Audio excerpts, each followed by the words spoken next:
अस्सलामुअलैकुम। नेपाल पार्लियामेंट ने नए नक्शे की मंजूरी दे दी। भारत ने मुतनाज़ा इलाके में अपनी फौजें दाखिल कर दी। पूरी नेपाली कौम का भारत के खिलाफ मुत्तहिद होकर लड़ने का ऐलान। दोस्तों, अगरचे हिंदुस्तान और चीन खिते में आमने सामने है और कोई नहीं जानता कि आगे क्या होगा। एक वक्त में ऐसा लगता है कि चीन के साथ हिंदुस्तान की दोस्ती फितरी है, जिसने अपने कौमी आइन में सोशलिस्ट असूल रखे। ये हैरत की बात नहीं थी कि हिंदुस्तान अपने पहले वजीर आजम जवाहरलाल नेहरू की सरबराही में चीन समेत दीगर 9 तश्कील शुदा सोशलिस्ट अक़वाम के साथ ताल्लुकात को वसी करने में दिलचस्पी रखता था। लेकिन नजरियाती वाबस्तगी से ज्यादा ताकतवर अवामिल ने ताल्लुकात को खत्म कर दिया, जिसकी वजह से नजरअंदाज जंग और मौजूदा तनाव का सामना करना पड़ रहा है। पहले तो दोनों ममालिक का ये रिश्ता तमाम मुस्कुराहटों और साथियों का था। अलबत्ता इब्तदाई दिनों में हिंदुस्तान और चीन के ताल्लुकात पंचील मुआहदे में शामिल 5 असूलों पर मबनी थे। इलाकाई सालमियत और खुद मुख्तारी के लिए बाहमी एहतराम, बाहमी अदम एतमाद, अंदरूनी मामलात में बाहमी अदम मदाखलत, मसावात और बाहमी मफाद और पुरअमन बकाए बाहमी। इन असूलों के अलावा सोशलिस्ट माशियात में मुश्तरका एतकाद मजबूत ताल्लुकात का बायस बने, जिसके बाद एक नारा चल निकला, हिंदी चीनी भाई भाई, यानी हिंदुस्तान और चीन आपस में भाई हैं। 1954 में नेहरू ने बीजिंग में माओ जेडुंग से मुलाकात की और दोनों रहनुमाओं ने मुतअद्दिद मामलात पर इत्तफाक किया, खासतौर पर इस बात पर कि मगरबी साम्राज्य के खिलाफ मुस्तहकम रहने की जरूरत है। सदूर Harry Truman, Dwight D Eisenhower और जॉन एफ कैनेडी की मेजबानी के बावजूद नेहरू को अमेरिका से बहुत कम मोहब्बत थी। लेकिन हिंदुस्तान और चीन दोनों ममालिक के दरमियान सरहद पर गैर मुतनाज़ा हदूद की मलकियत पर मुत्तफिक नहीं थे। जॉनसन लाइन बरतानवी राज की तरफ वाली सरहद थी। चीन ने इस बॉर्डर को कभी कबूल नहीं करने का दावा किया और इसके बजाय मैकार्थनी और मैकडोनाल्ड लाइन के लिए दलील दी, जो बाद की हद है, जिसने उसे मजीद खिता दिया।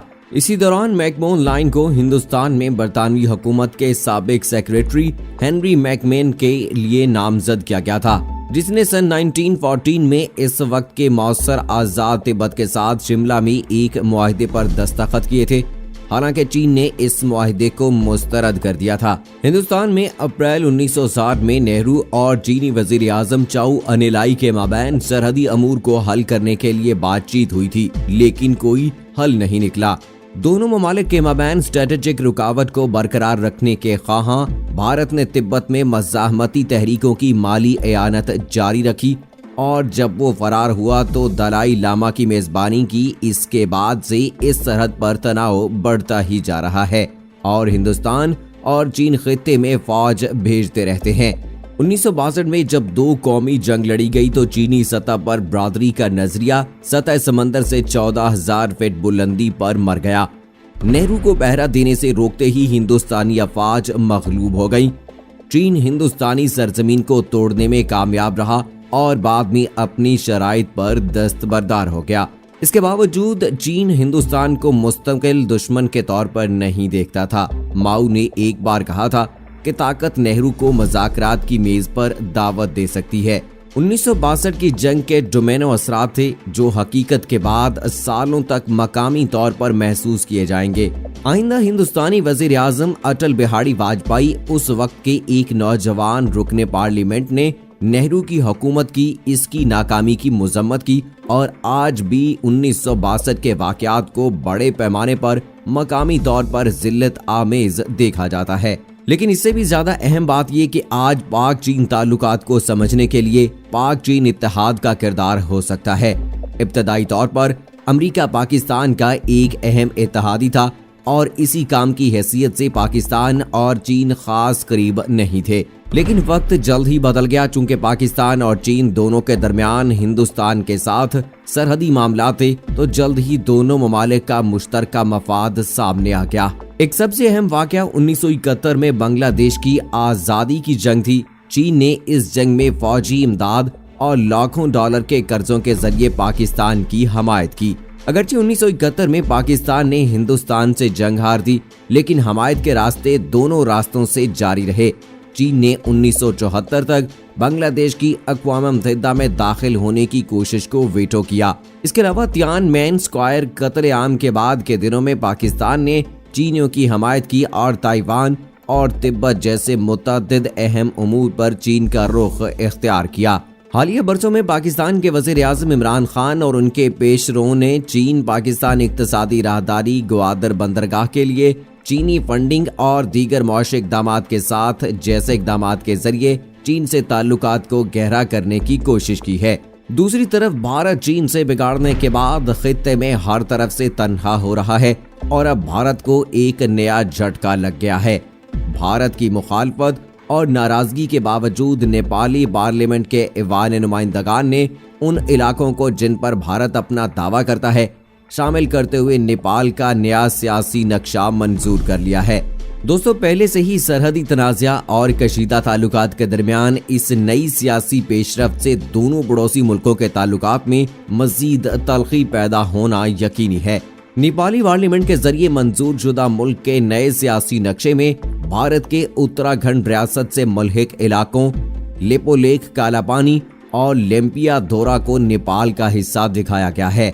भारत इन इलाकों पर अपना दावा करता है। दोनों मुल्कों के दरमियान ये सरहदी तनाज़ा नया नहीं है, लेकिन गुज़श्ता माह जब भारतीय वज़ीर दिफ़ा राजनाथ सिंह ने लेपोलेख से तिब्बत के इलाके में वाक़े हिंदुओं के एक मुकद्दस मकाम कैलाश मानसूर जाने वाली सड़क का इफ्तिताह किया तो नेपाल ने इसकी जबरदस्त मुखालफत की। इसके बाद उसने 18 मई को अपना एक नया नक्शा जारी कर दिया जिसमें लेपोलेख, कालापानी और लेम्पियाधोरा को नेपाल का हिस्सा दिखाया गया है। नेपाली पार्लियामेंट ने इसी नक्शे को मंजूरी दे दी है।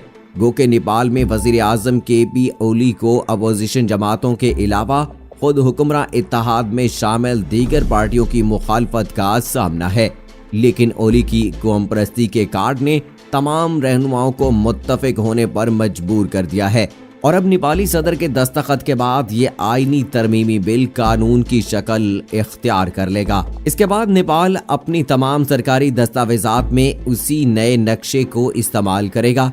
नेपाली वजीर आजम ओली ने भारत पर इल्जाम लगाया कि वो नेपाली इलाके में अफवाज की तैनाती कर रहे हैं। मंगल के रोज नेपाली पार्लियामेंट के ऐवान ज़ेरी ने एक नए नक्शे से मुताल्लिक आईनी तरमीम के लिए पार्लियामेंट की हिमायत हासिल की, जिसमें मुतनाज़ा कालापानी और लेपोलेख खित्ते को अपने इलाके का एक हिस्सा बताते हैं। नेपाली FM गेवाली ने कहा कि इस इलाके में लेपोलेख लिंक रोड तामीर करके हिंदुस्तान ने नेपाल की खुद मुख्तारी को पामाल किया है। मुल्क के वजीर आजम के.पी. शर्मा ने बुध के रोज पार्लियामेंट से खिताब करते हुए और इस मामले पर भारत के साथ बातचीत की तजवीज पेश करते हुए कहा, भारत ने लेपोधोरा, लेपोलेख, कालापानी जो नेपाली सरजमीन है अपनी फौजें खड़ी कर रखी हैं। हम तारीखी हकाइक और शवाहिद के टुकड़ों की बुनियाद पर सिफारती मुज़ाकरात के जरिए एक हल तलाश करेंगे और इसका मतलब ये है कि हमारा इलाका वापस कर दिया जाना चाहिए। के.पी. शर्मा ने इस बात पर जोर देते हुए कहा कि हिंदुस्तान ने कुली मंदिर तामीर किया था और कालापानी पर दावा साबित करने के लिए दरियाए मसनूई काली बनाया था। नेपाल के ऐवान नुमाइंदगान ने एक नए सियासी नक्शे के लिए आईनी तरमीम की हमायत की है, जिसमें मुतनाज़ा कालापानी खित्ते को हिंदुस्तान के बजाय मुल्क के खुद मुख्तार इलाके का एक हिस्सा दिखाया गया है। 8 मई को हिंदुस्तान ने लेपोलेख दर्रा के साथ 80 किलोमीटर तवील सड़क का इफ्तिताह किया था, जो भारत चीन सरहद तक जाता है। भारत के नवंबर 2019 में कालापानी से ज्यादा के दावे की वजह से काठमांडू में तशवीश लाहक हो गई थी, लेकिन ये मामला मई में सड़क के खुलने के बाद और बढ़ गया था। नेपाल ने दरियाए काली को दोनों ममालिक के दरमियान सरहद करार दिया था, लेकिन हिंदुस्तान ने इस दावे की तरदीद की। भारत ने इस पेशरफ्त पर नाराजगी जाहिर करते हुए कहा है कि वो अपनी इलाकाई सालमियत से समझौता नहीं करेगा। भारतीय वजारत खारजा के तर्जुमान अनुराग श्रीवास्तव का कहना है कि नेपाल इस मामले में भारत के मुस्तकिल मौक़िफ़ से अच्छी तरह वाकिफ है और हम नेपाल की हुकूमत से अपील करते हैं कि वो गलत नक्शे पेश करने से गुरेज करे और भारत की खुद मुख्तारी और इलाकाई सालमियत का एहतराम करे।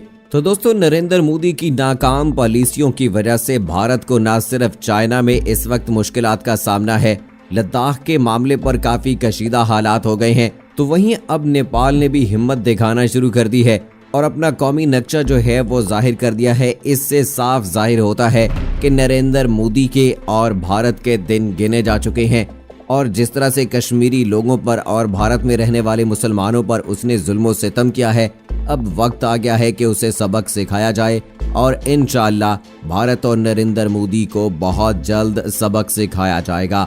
तो दोस्तों, इसी दुआ के साथ कि अल्लाह ताला पाकिस्तान को अपनी हिफ्ज़-ओ-अमान में रखे, मुझे अगली वीडियो तक इजाज़त दीजिए। फ़ी अमानिल्लाह।